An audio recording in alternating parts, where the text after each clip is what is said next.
तो चलिए मैं आसान और सरल विधि से आज करवा चौथ की पूजा आपको बता देती हूँ कि कैसे और क्या करना है। तो एक कलश रख लीजिएगा, कलश में सिक्का, सुपारी, हल्दी जरूर डाल दीजिएगा। नीचे थोड़ा चावल रख लीजिएगा, कलश में स्वास्तिक बना लीजिएगा और आम के पल्लव डालकर इस तरह से कलश तैयार कर लीजिएगा। बगल में करवा माता की फोटो रख लेंगे। फोटो रखने के बाद दोस्तों अब करवे में क्या भरेंगे इसके बारे में तो मैं बता ही चुकी हूँ, लेकिन चलिए फिर बता देती हूँ। कलश के ऊपर चावल भरकर एक दीपक रख देंगे। चावल एक कटोरी में भरिए, एक मिट्टी के प्लेट में भरिए, उस पे दीपक जला दीजिए। उसके बाद दोस्तों अब हम गौरी गणेश की स्थापना करेंगे, क्योंकि चाहे आप जितनी भी साधारण पूजा करें ना, गौरी गणेश की पूजा के बिना आपकी पूजा पूर्ण ही नहीं होती है। तो ये आपको ध्यान रखना है कि गौरी गणेश की पूजा आपको जरूर करना है। तो जो सुपारी होता है उस पे मौली लपेटिए और गणेश जी का निर्माण कर लीजिए। ये काम मैंने बताया था, आप एक दिन पहले भी कर सकते हैं।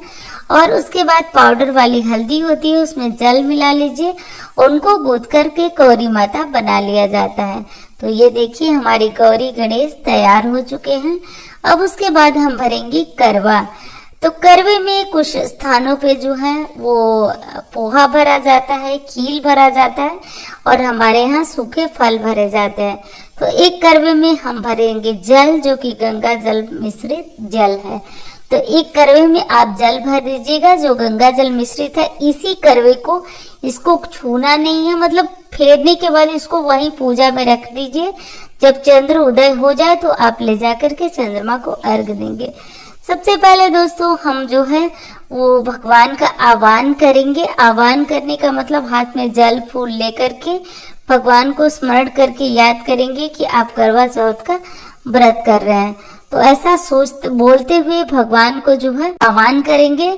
आह्वान करने के बाद भगवान को स्मरण करके और उनको बुलाएंगे। उसके बाद अब आप हाथों में जल फूल लेकर के संकल्प करेंगे, नाम स्थान बोल करके कि आप करवा चौथ की पूजा कर। नाम स्थान गोत्र बोलिए कि हे प्रभु मैं करवा चौथ की पूजा करने वाली हूँ, हमारी पूजा पूर्ण कराए। उसके बाद दोस्तों अपने करवे भरने का काम करेंगे।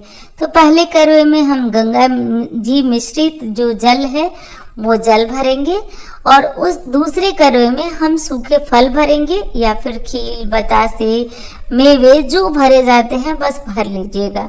तो इस तरह से 2 करवा भर करके अगल बगल रख दीजिएगा फोटो के। इस तरह से करके आपकी पूजा करवा भरा चुका। ऊपर मिट्टी के प्लेट में चावल रख दीजिएगा। दोनों करवे को ढकना जरूरी है। तो मिट्टी के प्लेट में, मिट्टी का प्लेट तो वैसे मिल जाता है, नहीं मिले तो स्टील के प्लेट में भी आप चावल या गेहूं या फिर जौ भर करके दोनों करवे को ढक्कन लगा देंगे। ढक्कन लगा करके दोनों करवों को बंद कर देंगे। उसके बाद दोस्तों अब करवे एक साइड, दोनों साइड अपना रख दीजिएगा। अब हम करेंगे भगवान का पूजन। पूजन में सबसे पहले हल्दी, अक्षत, रोली, कुमकुम से गौरी गणेश, कलश को, करवा माता को, भोलेनाथ को, मतलब पूरे शिव परिवार को तिलक कर लेंगे। तिलक कर लीजिए। करवा माता को एक नई चुन्नी, जो कि मैं उड़ा चुकी हूँ पहले से, तो एक नई चुनरी है तो करवा माता की फोटो पे वो लगा लीजिए और इस तरह से करके दोस्तों तिलक कर लीजिए। और दीपक तो जल ही रहा है, धूप बत्ती वगैरह दिखा लीजिए। ये साधारण विधि से, यदि बहुत अच्छी तरह से विस्तृत करना चाहे तो सबको एक एक पान के पत्ते पे लौंग, इलायची रख करके और सभी देवी देवताओं को समर्पित करिए, विधिवत करना चाहते हैं तो। परंतु मैं यहाँ आसान विधि से बता रहा हूँ जो कि व्रत में थकावट ना हो और आसानी से सब कोई ये पूजा कर पाए किसी भी की दिक्कत के बिना। अब उसके बाद हम लोग करेंगे दोस्तों जैसे कि अब करवा हमारा भरा चुका, दीपक जल चुका, ये सारे काम आपके हो चुके। करवे में भरा हुआ सामान, जल तो चंद्रमा को अर्घ्य देने में काम आएगा और जो सामान है वो करवे में भरा हुआ वो सास को दिया जाता है। तो आपके यहाँ यदि कोई नई परंपरा है तो देख लीजिएगा, सास को ही ये करवा दिया जाता है जिसमें आपने सूखे फल, मिठाई या जो भी भरा है आपने।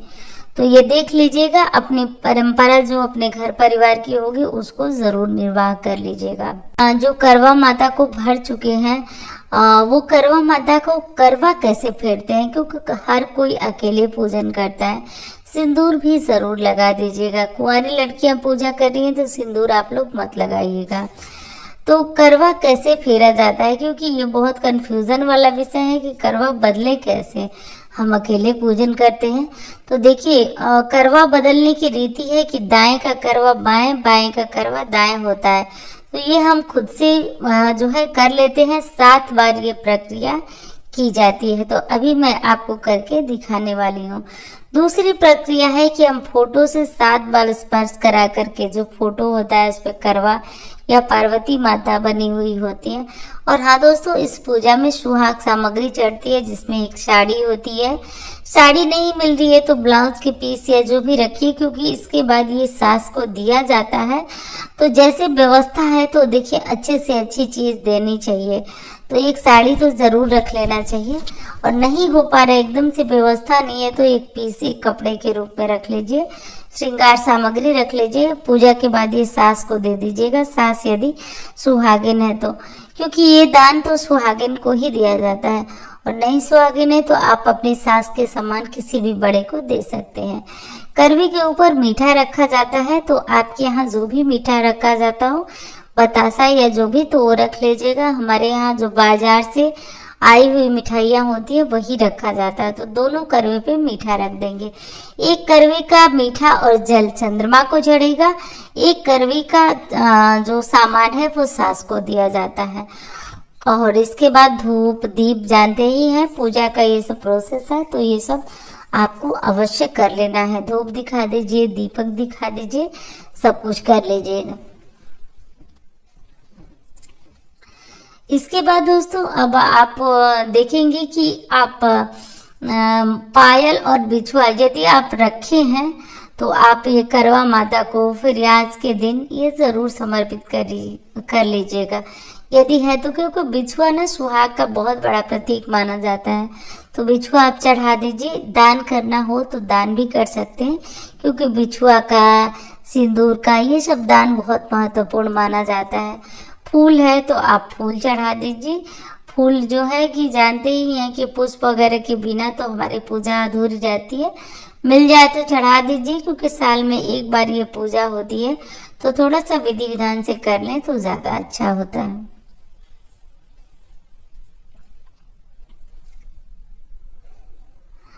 हाँ दोस्तों, एक चीज और है कि आज करवा चौथ के दिन आप लोग एक चीज और ध्यान दीजिएगा। पति से अपने लड़ाई झगड़े मत करिएगा। कोई भी कमी हो, कुछ भी दिक्कत हो तो होता है, जीवन तो कमी और उसी से बना हुआ है। हम चाहे लाख कर ले कोशिश, जीवन पूर्ण कभी नहीं होता है। और पतिदेव लोग यदि ये वीडियो देख रहे हैं तो थोड़ा सा आप लोगों को भी ध्यान देना है कि पत्नियां निर्जला व्रत हैं। ऐसे में उन्हें किसी भी तरह की तकलीफ न हो। जो भी अपनी शक्ति सामर्थ्य के अनुसार आप उनकी जरूरतें पूरा करें। मैं यही हर किसी से कहना चाहती हूँ, क्योंकि शादी के बाद अगर वो किसी से कह सकते हैं, सबसे हितैषी है, तो वो आप ही हैं। तो ध्यान देना मत भूलिएगा। और हाँ, जो चालन हम चंद्रदेव की पूजा में प्रयोग करने वाले हैं उस पर भी स्वास्तिक आप लोग अवश्य बना लीजिएगा। स्वास्तिक बना के और उसको पूजा में रखा जाता है कि वो भी थोड़ा विशेष हो जाए। तो स्वास्तिक बनाकर उसको पूजा में रख लीजिए। बाद में चंद्रमा को अर्घ्य देना होगा, तो इसी चालन को लेकर हम चंद्रमा को अर्घ्य देने जाएंगे। ठीक है, अब हम करेंगे दोस्तों भगवान की पूजा जो है वो हम कर चुके हैं। हमने संकल्प लिया, हमने भगवान को पूजन किया। अब हम करवा फेर करके, जैसे मैंने बताया आपको दिखाया कि दाएं का करवा बाएं, ये प्रक्रिया 7 बार आपको करना है। 1-2 बार नहीं, 7 बार करना है। 7 बार दाएं से बाएं, बाएं से दाएं, ऐसे करवे को बदला जाता है। बदलते टाइम ध्यान रखिए टकराहट नहीं होना चाहिए करवों में।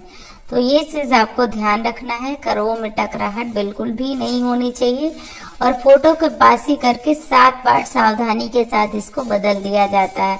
तो दाएं का करवा अब बाएं आ गया, इस चीज का ध्यान रखिए। अब जो करवे में जल भरे हैं उसको चंद्रमा को अर्घ देने के लिए जो ये पूजा तो शाम को होगी और चंद्रमा जब उदय होंगे तो चंद्रमा की पूजा होगी, तो यहाँ से उठा ले जाएगा। दूसरा करवा फेरने का नियम ये है, जैसे फोटो से मैं करके दिखा रही हूँ, तो आप चंद्रमा को अर्घ देने के लिए यही करवा उठा के ले जाएंगे जिसमें आप जल भरे हुए हैं।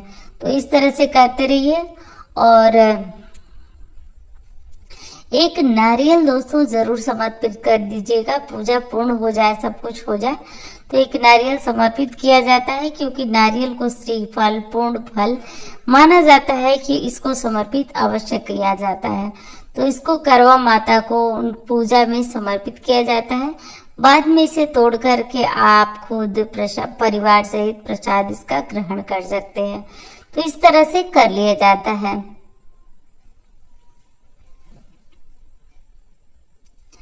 दोस्तों एक चीज का और ध्यान दीजिएगा, जो नारियल आप समर्पित करेंगे उसमें मौली वगैरह लपेट दिया जाता है। सुहाग सामग्री में आप 16 श्रृंगार चढ़ा सकते हैं। मैं सिर्फ सिंदूर, बिंदी और साड़ी रखी हूँ, और आप इस तरह से रख करके और अपनी सास को आराम से दे सकते हैं, क्योंकि कहा जाता है ना कि सुख सौभाग्य की चीजें जितनी दान करिए उतनी ही वृद्धि होती है। तो इसलिए इस त्योहार में, इस व्रत में दान करने का विशेष महत्व है। तो इस तरह से करके दोस्तों हमारा दान, हमारी पूजा पूर्ण हुई। अब हम करेंगे आरती। आरती किस देवी देवता की करेंगे? तो गणेश जी की आरती करिएगा, भोलेनाथ की आरती करेगा। अब चलिए देख लेते हैं चंद्र पूजन कैसे होगा। तो थाली में थोड़ा मीठा रख लीजिए, हल्दी, कुमकुम, अक्षत, धूप बत्ती, एक गिलास जल ले लीजिए, क्योंकि आप जो है इसी जल से व्रत खोलेंगे। चलनी ले लीजिए, एक दीपक अलग से लीजिएगा, कलश का दीपक मत उठाइएगा, एक अलग से दीपक बना लीजिएगा, क्योंकि कलश का दीपक आपको बिल्कुल भी नहीं उठाना है। ये चीज आपका ध्यान रहे। इसके बाद दोस्तों चंद्रमा की पूजा करने के बाद, चंद्रमा की पूजा में वैसे तो कोई नियम नहीं है, लेकिन फिर भी आपको ये ध्यान रखना है कि चंद्रमा की पूजा करने के बाद ही पति की पूजा करना है। तो पहले जो है वो करवा उठा लीजिए। करवा उठाने के बाद आप भरे हुए करवे से चंद्रमा को जल देंगे, और जल देने के बाद जो है अपने पतिदेव का पूजन करेंगे। तो जल दीजिए चंद्रमा को, फिर फूल, अक्षत सब कुछ चढ़ा दीजिए। बस दिखा दिखा के चंद्रमा की तरफ फेंकते जाइए, क्योंकि प्रत्यक्ष रूप में पूजन होगा नहीं। उसके बाद चंद्रमा को जो है वो देखा जाता है चलनी में दीपक रख के। तो चलनी में दीपक रखिए, चंद्रमा को देखिए, उसके बाद पतिदेव को देखिए। पतिदेव को देखिए मतलब चंद्रमा की पूजा पूर्ण होने के बाद हम पति की पूजा करेंगे, ये ध्यान रखिए। तो चंद्रमा की पूजा में जो भोग करवे के ऊपर रखे हैं वो भोग भी हम चंद्रमा को चढ़ाएंगे, और उसके बाद चंद्रमा की पूजा करने के बाद चंद्रमा की आरती करेंगे। आरती करने के बाद चंद्रमा के पैर छूने के बाद उसी चालन से जिससे आपने चंद्रमा को देखा था उसी से पतिदेव को देखेंगे। और ये प्रक्रिया पूरी होने के बाद देखिए, चंद्रमा को अर्घ देने का नियम यही है कि आप जो टोटी होता है उसी टोटी के माध्यम से चंद्रमा को अर्घ देंगे। नीचे कोई बर्तन जरूर रख लीजिएगा, क्योंकि जल वगैरह पैर में लगना नहीं चाहिए।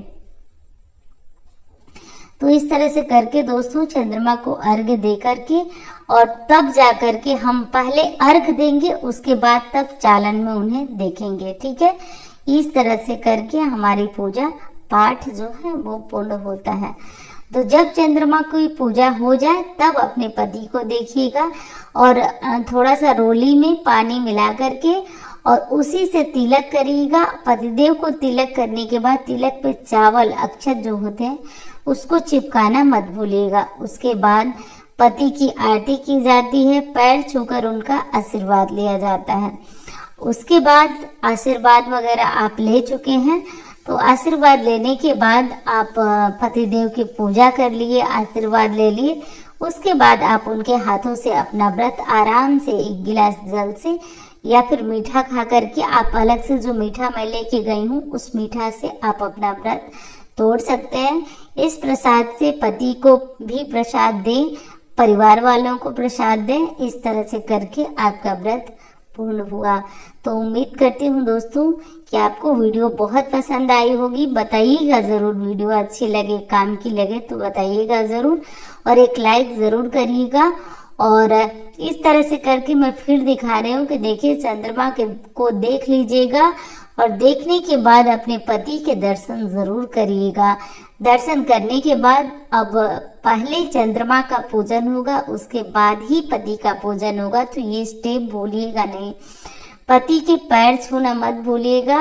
वैसे तो पैर छूने के नाम पे बहुत विवाद हो जाता है, लेकिन फिर भी मैं यही कहूँगी कि त्योहार का दिन है, थोड़ा सा रिश्ते में कोई नरमी गरमी भी हो तो एडजस्ट कर लेना चाहिए, और पति के पैर जो है वो छूना चाहिए। ये एडजस्टमेंट सिर्फ एक का नहीं है, दोनों का है, लेकिन आज का विषय इस बारे में नहीं है। और जो ये बच गया चावल और ये जो चंद्रमा के करवे पे रखे हुए थे हम, तो इसको हम छत पे ही डाल देंगे, पक्षी वगैरह खा लेंगे। दीपक को भी वहीं बगल में रख देंगे, ठंडा मत करिएगा दीपक को। और दोस्तों ये चीज़ें आपको ध्यान रखना है कि दीपक को वहीं, मतलब मैं पूजा में रख के दिखा रही हूँ, आप जहाँ चंद्रमा की पूजा करें वहीं दीपक को रख सकते हैं। मिठाइयाँ बाद में जो प्रसाद वगैरह उठा करके परिवार के साथ खा लीजिए।